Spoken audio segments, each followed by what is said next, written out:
नमस्कार, rise and साइनको यो खण्डमा स्वागत छ। म निमेश भण्डारी। 12 मा योग शिविर र पतञ्जलि आयुर्वेद उद्योगको उद्घाटनका लागि अहिले भारतका योग गुरु रामदेव नेपालमा हुनुहुन्छ।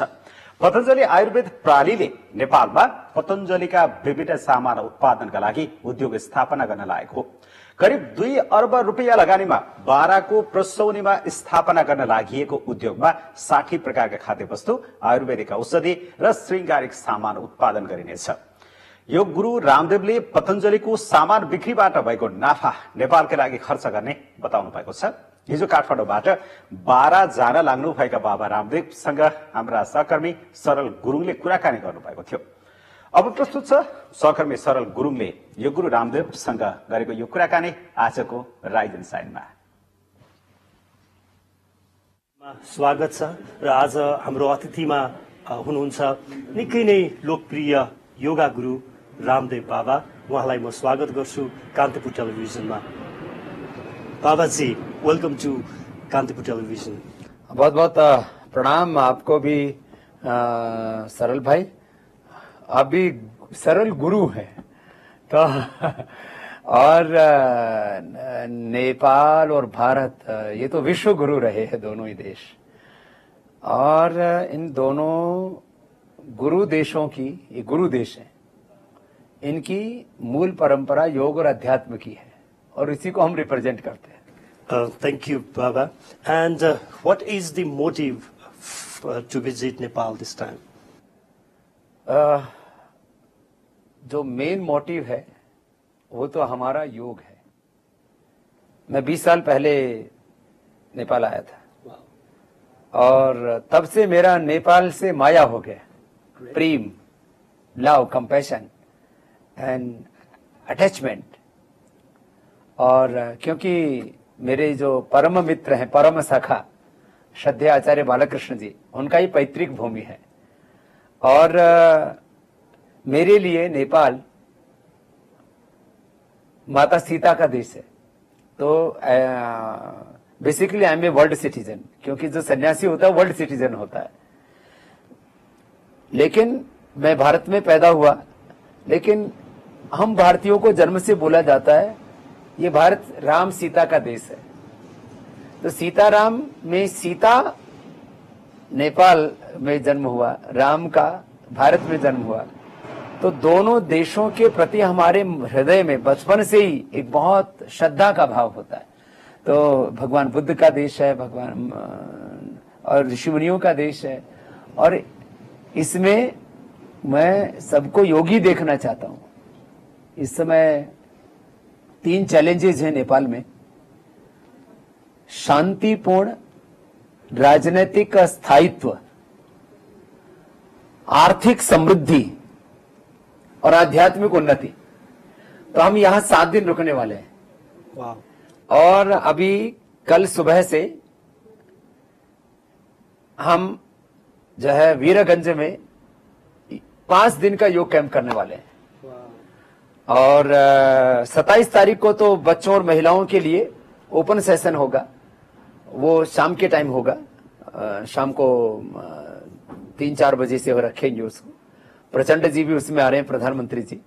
और फिर वो समापन पर 28 तारीख को सुबह भी रहेंगे। और कल को विद्या भंडारी जी जो राष्ट्रपति जी हैं, तो राष्ट्रपति जी कल शिविर का भी उद्घाटन करेंगे। और पतंजलि योगपीठ का एक बहुत बड़ा इधर लक्ष्य है कि हम यहाँ आर्थिक समृद्धि दें, शिक्षा दें, स्वास्थ्य दें, और एग्रीकल्चर में, इंडस्ट्री में, सर्विसेज में, हेल्थ, एजुकेशन, रिसर्च और डिफरेंट फील्ड में जो एम्प्लॉयमेंट है उसको हम बढ़ाएं, रोजगार को बढ़ाएं।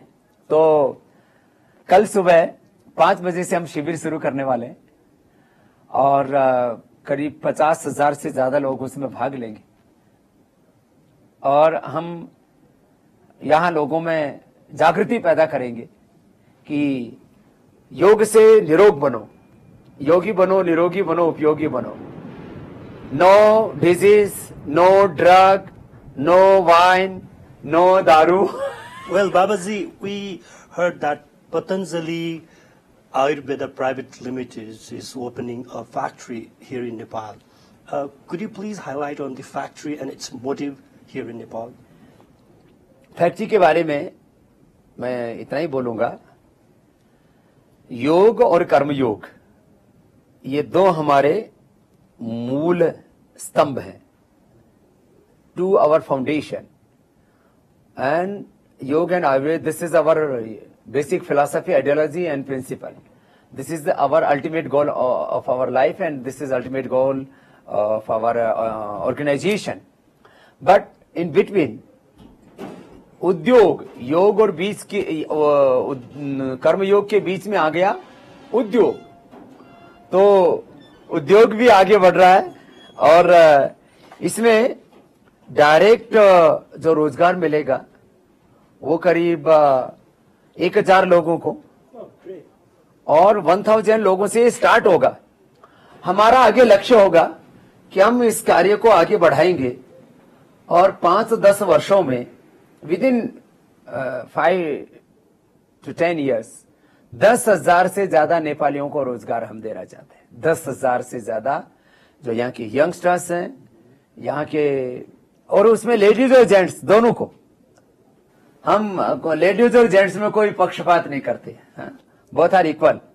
सो हम यहाँ के नेपाल के लिए जो करेंगे उससे करीब ये तो कई लाख किसान उससे लाभान्वित होंगे, क्योंकि बेसिकली पतंजलि फूड प्रोडक्ट्स में है, नेचुरल मेडिसिन में है, नेचुरल कॉस्मेटिक में है, होम केयर में भी है, और आगे हम डेयरी में भी आ सकते हैं. हम गाय की अच्छी नस्ल यहाँ पर ला सकते हैं जो 25-50 किलो 25 to 50 केजी दूध देने वाले काऊ हो, और उससे डेयरी में भी कर सकते हैं. और यहाँ का कपड़ा उद्योग बंद हो गया काफी, तो हम टेक्सटाइल में भी इधर बड़ा काम कर सकते हैं. तो और हेल्थ एंड एजुकेशन, ये तो हमारे बेसिक फील्ड है. और सबसे बड़ी बात यह है कि हम सबको योगी बनाएंगे, निरोगी बनाएंगे, निर्व्यसनी बनाएंगे. मेरा मन का संकल्प है कि किसी के जीवन में कोई बीमारी ना रहे. हमने करोड़ों लोगों का blood pressure, sugar, heart problem, यहां तक कि hepatitis, SLE, MS, autoimmune disease, cancer तक ठीक किया है. तो किसी के जीवन में कोई बीमारी ना रहे और कोई बुराई ना रहे. Disease free, drug free, stress free, violence free, distraction free society. अभी देखो नेपाल में भी तो कितना बड़ा प्रॉब्लम है ना. मधेश, पहाड़, हिमालय के नाम पर लड़ाई कर रहा है. ये ठीक नहीं.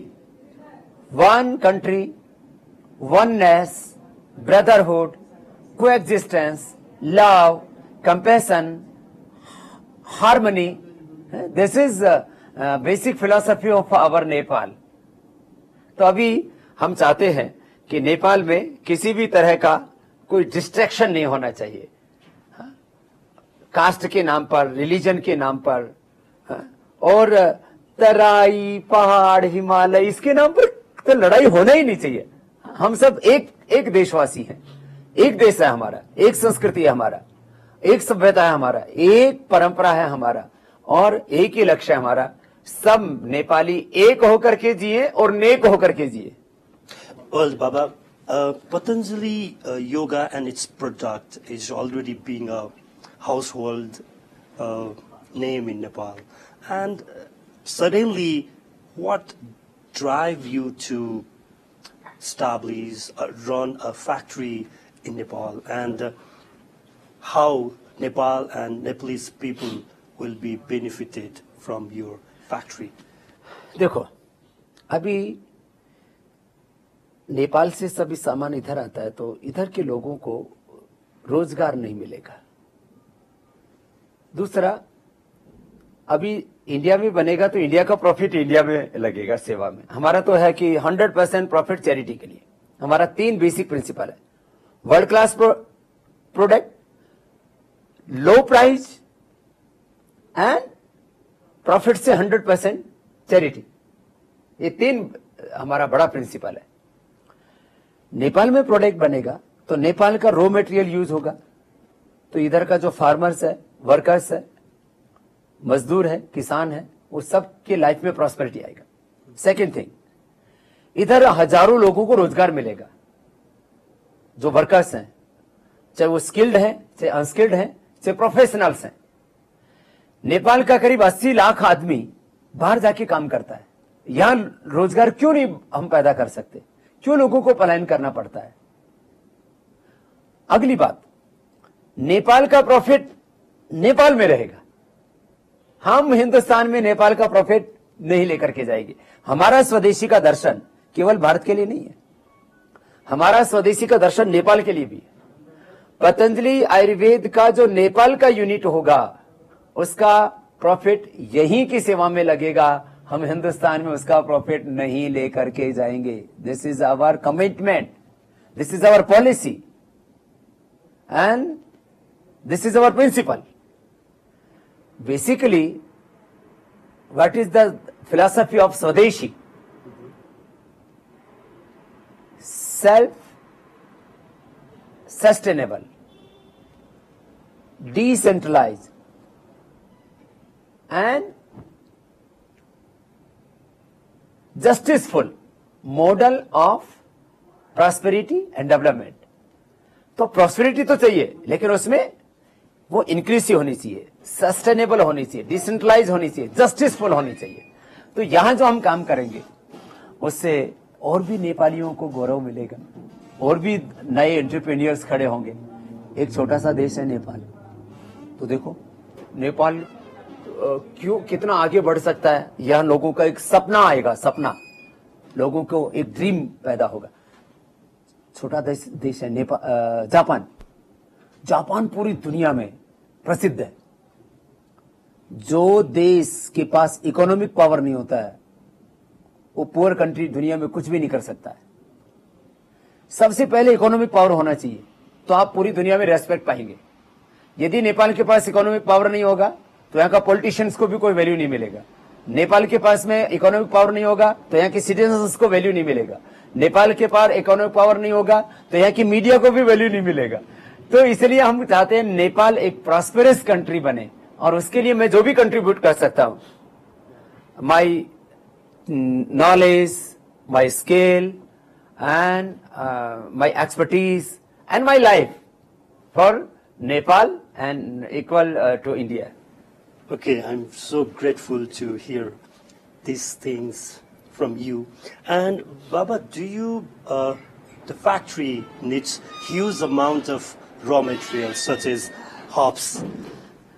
Do you have any plan to encourage local farmers? Yes, we will encourage and we will train local farmers in agriculture, in herbs and so many things. हम यहाँ के किसानों के लिए ट्रेनिंग सेंटर खोलने वाले हैं, जिनमें हम उनको जो ज्यादा वैल्यूएबल एग्रीकल्चर प्रोडक्ट्स कैसे वो ग्रो कर सकते हैं, हर्ब्स को कैसे ग्रो कर सकते हैं। हम यहाँ किसानों को आंवला, एलोवेरा, गिलोय, अश्वगंधा, शतावर, कुटकी, चिरायता, सो मेनी हर्ब्स, तुमरू, हमारा दंतकांति में बहुत पड़ता है तुमरू, हमारा दंतकांति टूथपेस्ट बहुत फेमस है पूरे वर्ल्ड में, और नेपाल में, इंडिया में तो घर घर में फेमस है।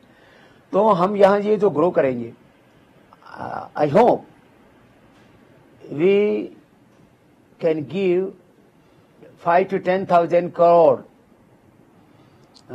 rupees per year for farmers। ये इतना बड़ा इसके अंदर स्ट्रेंथ है। तो अभी इधर लोगों को पता ही नहीं था इस बारे में। हम इन चीजों को आगे बढ़ाएंगे, ये बहुत बड़ा काम होने वाला है। माने नेपाल के लोगों को ऐसा लगता है कि यहां तो विदेशी ब्रांड आएंगे, हम यहां से भी कोका कोला, पेप्सी को भगाएंगे, यहां से भी यूनिलीवर को भगाएंगे, यहां से भी पैंटीन की पैंट खोलनी पड़ेगी, इधर से भी जो है डो उसका डब्बा बंद करना पड़ेगा। बहुत ये विदेशी कंपनियां लूटने के लिए आती।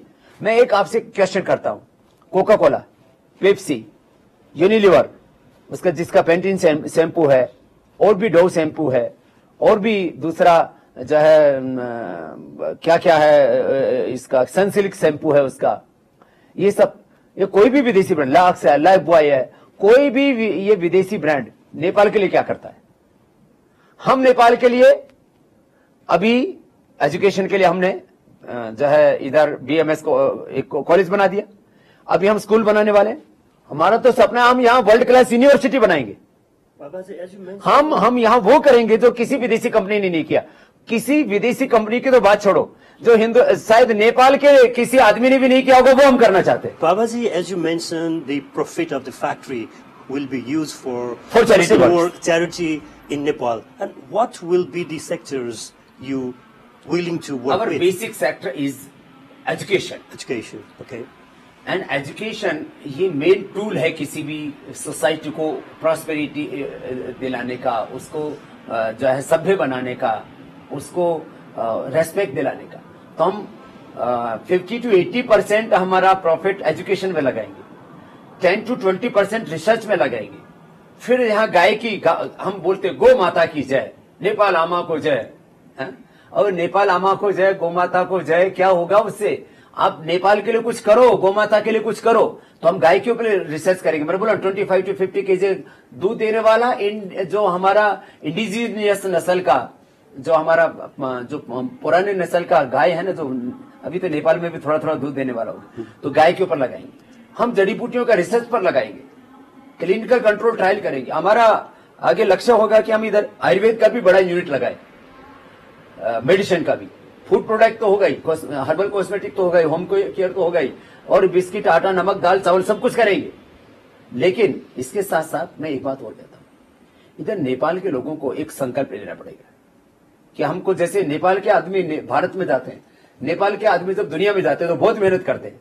मैंने सुना इधर कुछ थोड़े आलसी हो गए, तो इधर उसको आलसी नहीं होना, नेपाल का नाम बदनाम नहीं होना। नेपाल का आदमी नॉलेजफुल होता है, नेपाल का आदमी हार्ड वर्क करने वाला होता है, नेपाल का आदमी ऑनेस्ट होता है, और नेपाल का आदमी जिसके लिए काम करता है उसके लिए उसका निष्ठा होता है, स्वामी भक्त होता है, राष्ट्र भक्त होता है। तो नेपाल के लोगों को दो काम करने पड़ेंगे। एक तो नेपाल में जब कोई काम हो तो बाहर से भी ज्यादा यहां मेहनत करें। दूसरी चीज कि इधर ये जो गवर्नमेंट को भी इधर जो लेबर लॉज है उसको थोड़ा सा फ्लेक्सिबल करना पड़ेगा। ओके, मैं ये नहीं कहता मजदूर का शोषण मत करो, मैं तो खुद एक किसान के मजदूर के घर में ही जैसे पैदा हुआ हूं। मैं मजदूर का शोषण नहीं करना चाहता। हम अभी भी इंडिया में अपने वर्कर्स को गवर्नमेंट जितना बोलती है उससे ज्यादा पेमेंट देते हैं। जो मिनिमम जो उसका स्किल्ड अनस्किल्ड लेबर का जो होता है उससे ज्यादा देते हैं। उसको एजुकेशन आदि के लिए एक्स्ट्रा फैसिलिटी देते हैं। लेकिन एक इंडस्ट्रियल फ्रेंडली इन्वायरमेंट नेपाल में बनेगा। मैंने सुना है कि काफी इंडस्ट्री पर ताला लग गया इधर। इसको पश्चिम बंगाल नहीं बनने देना। मैं इंडिया का निंदा नहीं कर रहा हूं, लेकिन पश्चिम बंगाल में कितना इंडस्ट्री बंद हुआ, अब वहां के लोग पछताते। ऐसा नेपाल के अंदर एक बहुत अच्छा इन्वायरमेंट बनना चाहिए चारों ओर, लोगों को लगे कि Nepal is a heaven on the earth. Okay, Babaji, at the end of the conversation, would you like to comment on the relationship between India and Nepal? देखो, इंडिया और नेपाल के संबंधों का सबसे बड़ा प्रूफ क्या है कि पतंजलि यहां पर है, स्वामी रामदेव यहां पर है। तो हम politically we are two country, but spiritually we are one, religiously we are one. हमारा रोटी बेटी एक है, हमारा धर्म संस्कृति एक है, और ये योग का मतलब जोड़ना। तो अभी मैंने कहा ना, अभी 7 दिन मेरा ये इस बार का विजिट है। पूरा हिंदुस्तान और नेपाल, भारत और नेपाल को योग से जोड़ के जाऊंगा। Why I'm asking this question to you is I have heard your so many shows, yoga shows, and Baba always used to talk about the politics with yoga. ये सच है कि नेपाल का राष्ट्रपति, नेपाल का प्रधानमंत्री, नेपाल का लगभग सभी मंत्री, नेपाल का लगभग सभी MP हमारे प्रति बहुत प्रेम रखता है, और हिंदुस्तान का 400 से ज्यादा MP, वहां का लगभग सभी CM PM वो हमारे प्रति बहुत श्रद्धा रखता है। तो हम कोशिश करेंगे दोनों देश और ज्यादा नजदीक आए, और हिंदुस्तान, भारत और नेपाल दोनों मिलकर के आगे बढ़ेंगे तो ये पूरी दुनिया के लिए एक बहुत बड़ी मिसाल होगी। और दुनिया में सबसे ज्यादा मित्रता किसी की पुरानी है तो भारत और नेपाल की है। तो भारत नेपाल मैत्री को हमें अखंड रखना है, इसको ऐसे ही आपस में प्यार मोहब्बत से आगे बढ़ाना है। और जैसे मैं कहता हूं कि भारत दुनिया का शक्तिशाली देश बने, ऐसे मैं नेपाल को भी चाहता हूं कि दुनिया का सबसे ये भी समृद्ध देश बने, आध्यात्मिक देश बने और नेपाल का पूरी दुनिया में सम्मान हो, नेपालियों का पूरी दुनिया में सम्मान हो। उसके लिए जो भी मैं कर सकता हूं करूंगा। योग भी सिखाएंगे, कर्मयोगी भी बनाएंगे, उद्योग भी लगाएंगे, सबके जीवन में स्वास्थ्य भी लाएंगे, समृद्धि भी लाएंगे और योग से शांति भी लाएंगे। Thank you so much, Baba, to giving us such a और एक precious बात time. मुझे पता लगा, अभी वीरगंज में शिविर हो रहा है तो कांतिपुर पर उसको वो सीधा प्रसारण भी करने जा रहे हैं। तो जो लोग आ सके वो हमारे कैंप में आए और जो नहीं आ सके वो कांतिपुर चैनल पर देख करके योग सीखें और उससे निरोगी बने और अब कांतिपुर से अपनी कांति बढ़ाए। Thank you so much, Baba. Thank you so much. नमस्ते।